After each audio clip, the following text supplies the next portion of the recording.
Sa kabilang banda, si Savannah or Diana. Dapat maging matatag ako. Wala nang makakasakit muli sa akin. How dare Sebastian kissed me na parang walang nangyari.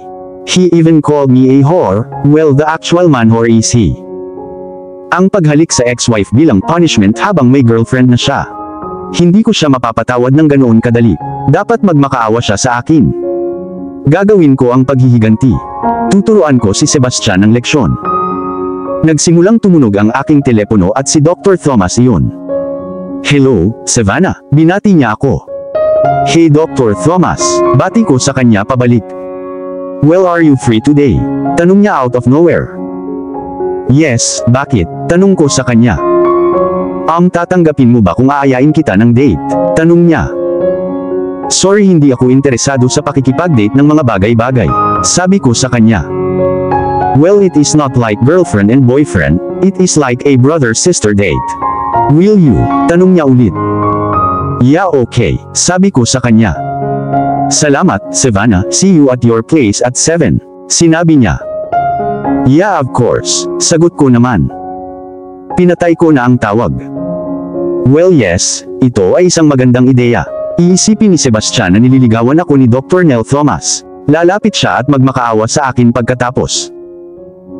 Sa kabilang banda, si Sebastian. I should ask Anna for a dinner outside with kids. Gusto ko talagang makasama ang mga baby ko at si Anna.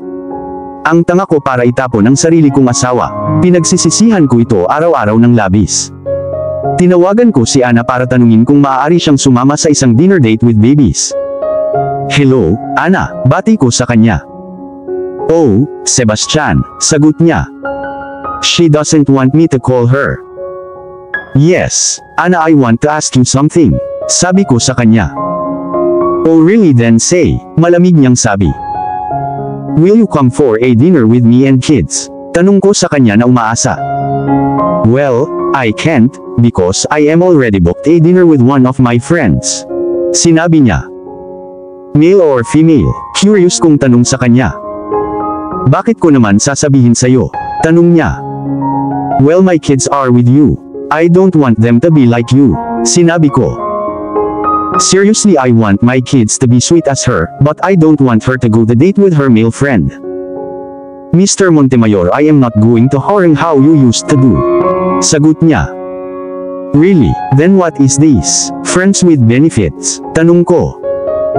Mr. Montemayor, please mind your words. Wala kang karapatang magsabi ng ganyan. Sinabi niya. Oh, I don't care what you say. I bet it's what I'm thinking. Sabi ko sa kanya. By the way, anong iniisip mo? Tanong niya sa akin. It's none of your business. Sabi ko sa kanya. Well, it is my business at may karapatan akong malaman kung ano ang iniisip mo tungkol sa akin. Galit na sabi niya. It's nothing, the slot inside you didn't change till now. Galit na sabi ko, pero hindi ko talaga sinasadya. Gusto ko lang tigilan na niya ang pagdi-dinner sa lalaking iyon na tinuturing niyang kaibigan niyang lalaki. Mr. Montemayor, I had already warned you. Sigaw niya mula sa kabilang side ng phone. But I don't care. Ang naging tugon ko. Ang iyong slutty girlfriend ay ang real whore and slut etc. Kung ano ang lahat ng mga masamang pangalan sa mundong ito ay perpektong gagana para sa kanya. Galit na sabi niya. Well, again, I don't care what you are saying about my girlfriend, but at least she would be lucky to have a father role in our kids' life, but my kids with you will not have that luck to be with their father. Sinabi ko. Alam kong masasaktan siya, kaya kahit papaano ay mag-isip siya tungkol sa isang father role sa buhay ni na Megan at Sean at syempre ako yun. Mr. Montemayor, I don't know what I did to you. But at least see me as a human being. Give me some peace and space. Tahimik niyang sabi. Okay, I'm going to give you space and peace, but one condition. Nakangiting sabi ko dahil alam kong hindi niya tatanggapin ang kondisyong ito. Well, what is it? Sabik na tanong niya. It's nothing, very simple. I want the full custody of the kids. Sinabi ko. There was no response. Ana, nandyan ka ba? Tanong ko sa kanya. Oo, nandito lang ako. Pero bakit kailangan mong gawin yun? Tanong niya sa akin. Ako ang ama nila at nandito sila dahil sa mga sperm ko, hindi lang sa 9 months pregnancy mo. Sabi ko sabay ngisi. Alam ko yan. Galit na sabi niya. Well, alam mo naman di ba? Tanong ko sa kanya. Bumuntong hininga siya ng oo para sa sagot. Well, pipiliin ko sila para makasama ko sila, sabi ko sa kanya. Pwede mo silang ilabas kahit anong oras mo gusto, pero hindi mo kayang kunin ang full custody nila, mother nila ako. Sinabi niya. Alam ko iyon, at pinahihintulutan mo akong pumili sa kanila anumang oras dahil baka maging abala ka sa iyong pakikiapid. Sinabi ko. Oh talaga, kung tawagin mo ako para manginsulto then I am no longer interested to talking with you. Sinabi niya. As if I am, sabi ko sa kanya. Then stop this, sinabi niya. Well, pupunta ako para sunduin ang mga bata around 7, sabi ko sa kanya. Sige, sinabi niya. Pinatay ko na ang tawag. Sa tuwing tinatawag ko siyang slot o kung saan ako nasasaktan, but I'm going to fix everything. Bigla akong nakatanggap ng mail sa aking personal na Gmail mula kay Eric tungkol sa impormasyon ni Cassandra. Binuksan ko ang mail. Ang sunod kong nakita ay ang impormasyon ni Cassandra. Siya ay kumikilos sa paligid ko for money slot. Ang pinakanakakagulat na bagay ay siya ay nasa isang relasyon kay Great Jose Manhattan. Gusto kong kumuha ng kutsilyo at magpakamatay. Paano ko pagdududahan si Savannah at itinapon ko siya na parang tissue paper? Paano ko iniwasan ang aking mga anak? Paano ako naniwala kay Cassandra? I am going to fix everything. Ang pinakamahusay na paraan ay huwag gumawa ng isang bagay na katangahan. I will act around Cassandra like I don't know anything about her, and I believe the kid in her womb is mine. Gagawin ko na ang aking pag-arte simula ngayon. Isinara ko ang laptop ko at naglakad palabas sa balcony. Kinuha ko ang SUV ko at nagmaneho papuntang Manhattan Mansion. Sa kabilang banda, si Savannah aka Diana. I'm going to kill him. I hate you, Sebastian. No, I love revenge. I took out a red umbrella cutting frock. Naglagay ako ng light makeup at naglagay ng dark red lipsticks. Mas lalo akong nagiging hot. Inilagay ko ang mga baby sa kanilang duyan at hinihintay na dumating si Nell aka Dr. Thomas. After 5 freaking minutes, tumunog na ang doorbell. Tumakbo ako at binuksan. It was Nell. Binigyan ko siya ng matamis na ngiti at binigyan siya ng friendly hug. We were interrupted by a clearing through sound. Lumingon ako at doon ko nakita ang great one and only Mr. Sebastian Montemayor. Hey Nell, this is Sebastian, sabi ko kay Nell. And Sebastian this Nell, her boyfriend, sabi ni Nell sabay kindat. What the hell ang sinabi niya? Nagdadrama lang siya, alam ko na. Yes, my boyfriend, sinabi ko. Tumango si Sebastian. Well, nasaan ang mga baby ko? Tanong niya. Mary, please take the kids here. Inutusan ko ang maid na dalhin ang mga bata. Wala pang 1 minuto dumating si Mary kasama ang mga anghel ko. Ang pinakanakakagulat na bagay na nakita ko ay si Sebastian na naglalakad palapit kay Mary, at kinuha ang mga bata mula sa kanya at pinananatiling malapit sa kanyang puso na parang uuwi siya pagkatapos ng 3 taon. Hinalikan niya ang pisngi at noo ni Sean at Megan at naglakad papunta sa akin. Para akong nalulunod sa malalim na dagat. Pagkatapos ay hinila niya ako palapit at hinalikan ang noo ko at sinabing, Anna, enjoy your date. Mukha siyang malungkot at nasasaktan ako, pero dapat kong gawin ang paghihiganti ko sa kanya. Humiwalay ako sa pagkakahawak niya at tumango. Pagkatapos ay lumakad siya papunta sa kanyang kotse at inilagay ang mga bata sa kanilang mga baby seats. Savannah, let's go right? Tanong sakin ni Nell. Tumango ako at naglakad sa likod niya. Our journey to the Italian restaurant was silent, tanging ang musika mula sa MP3 player ni Nell ang maririnig. Sa kabilang banda, si Sebastian. Masakit talagang makita si Anna na kasama ang lalaking yun. Gusto kong ako ang taong hahawak sa kanya. Mahal ko siya pero hindi na mababago ang ginawa ko. Imagine kung gaano siya nasaktan nang naging bastos ako sa kanya, at sinimulan kong iwasan ang aking mga anghel. Mahal na mahal ko siya at kailangan kong magsumikap para mahulog ulit siya sa akin. Pumunta ako sa living room habang hawak ko ang aking mga anak malapit sa puso ko. Sila ang pangalawang pinakamagandang nangyari sa akin. Ang unang pinakamagandang nangyari sa akin ay si Anna.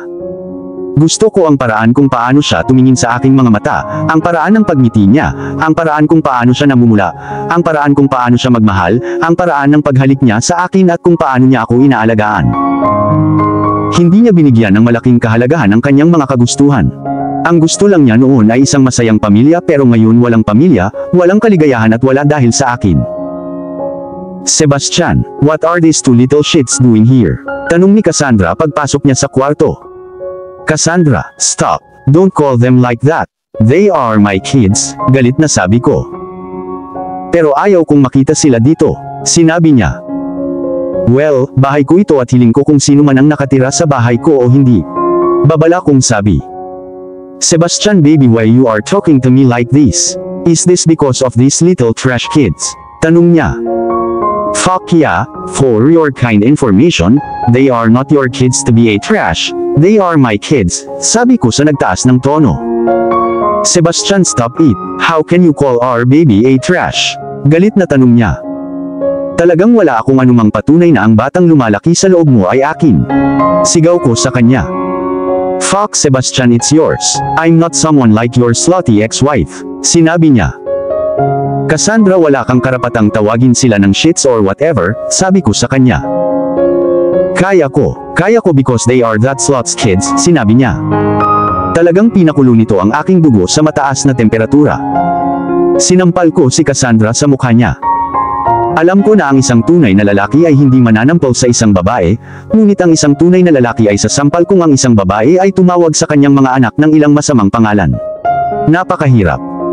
Sebastian, how can you hit me? Tanong niya. You made me slap you. I don't want to slap you in the first place, but you made me do it. Sigaw ko.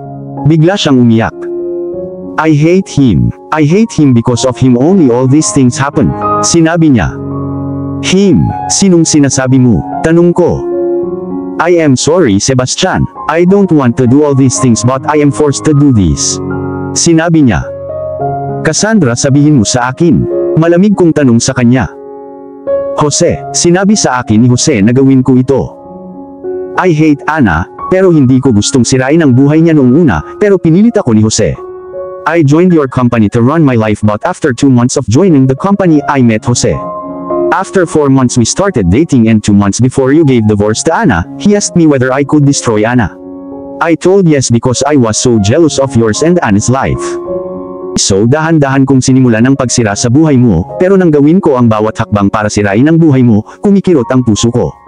And when you came to know na buntis ako sa anak ni Jose, sinabi niya sa akin na sabihin na sa'yo ito otherwise papatayin niya ako at ang baby. Bumagsak siya sa harapan ko. Aaliwin ko sana siya. Ngunit nagsimulang umiyak ang aking mga sanggol. Sebastian, I'm so sorry to call them trash, sabi ni Cassandra. Nakatingin lang ako sa mga mata niya at tumango, in an understanding manner. Tumango siya. Pwede ko ba silang kunin? Tanong niya. Oo, sinabi ko. Kinuha niya si Sean mula sa duyan. Hi baby, nagsimula siyang makipaglaro sa kanila. Hindi peke ang mga ngiti niya ngayon. Naiintindihan ko na marami siyang tinatagong katotohanan. Sa kabilang banda, si Cassandra. Nakakaramdam ako ng ginhawa dahil sa wakas ay ibinato ko na ang batong itinago ko sa aking puso sa loob ng maraming taon. Ang isang kasinungalingan ay maaari kang maging isang taong may duguan na maskara. Ngunit kapag ang katotohanan ay lumabas na, ang madugong maskara ay itatapon at ang iyong tunay na pagkatao ay mabubunyag. I was so bad. Sinira ko ang buhay ni Sebastian. Naaalala ko pa ang mga araw na nagkukulong siya sa loob ng kanyang study ng ilang oras na iniisip si Ana at ang kanyang mga bangungot.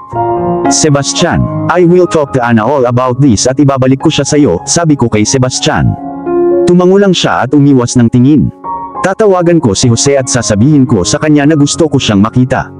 Pumunta ako sa restroom at kinuha ang phone ko sa clutch ko. Denial ko ang number niya pero hindi siya sumasagot sa tawag. Sinubukan ko siyang tawagan ng paulit-ulit pero walang sumasagot. In-off niya yata ang phone niya. Gusto ko siyang makita sa personal. Lumabas ako ng kwarto at sinabi kay Sebastian na makikipagkita ako kay Jose. Tumango siya. Bigla akong may naalala. Tinanggal ko ang singsing na isinuot ni Sebastian sa daliri ko at ibinigay sa kanya.